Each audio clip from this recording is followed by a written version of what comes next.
Պի թիվը որպես հաստատուն 3,14 է, սակայն մաթեմատիկական թեորեմներ օգտագործելով կարող ենք պի թվին տալ շարունակություն, որտեղ գրված կլինեն տիեզերքի ծննդյան թվերը կամ աստղերի մոլորակների գալակտիկաների ձևավորումը և վախճանը, բոլոր մարդկանց ծննդյան տարեթվերը և մարդկության կամ տիեզերքի ավարտը, այսինքն պի թիվը գրեթե անվերջ է և իր բոլոր թվերը իմանալով կբացահայտենք անցյալում եղած և ապագայում կատարվելիք իրադարձությունները, իսկ հիմա եկեք հասկանանք, թե ինչպես են ստացել պի թիվը, այն ցույց է տալիս շրջանագծի երկարությունը, պի թվի առաջին հաշվման մաթեմատիկական եղանակը տվել է Արքիմեդը, նա փորձել է շրջանին բաժանել անկյունների և ստացել է 360 աստիճան, որի երկարությունը ստացվում է 3,14 անկախ շրջանի չափսերից,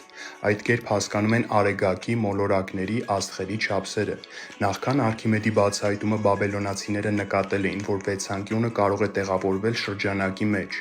այդ մասին նաև իմացել են հին հնդկական, եգիպտական և չինական քաղաքակրթությունները, Արքիմեդից հետո Լյուդովիկ վան Քյոլենը 1596 թվականին հրատարակեց իր բացահայտած 35 թվերը, որից հետո Իսահակ Նյուտոնը առաջարկեց նոր մաթեմատիկական հաշվարկներ, որոնց միջոցով հնարավոր եղավ բացահայտել հարյուրավոր թվեր, իսկ ներկայումս համակարգիչների միջոցով բացահայտվել են ավելի քան 50 տրիլիոն թիվ։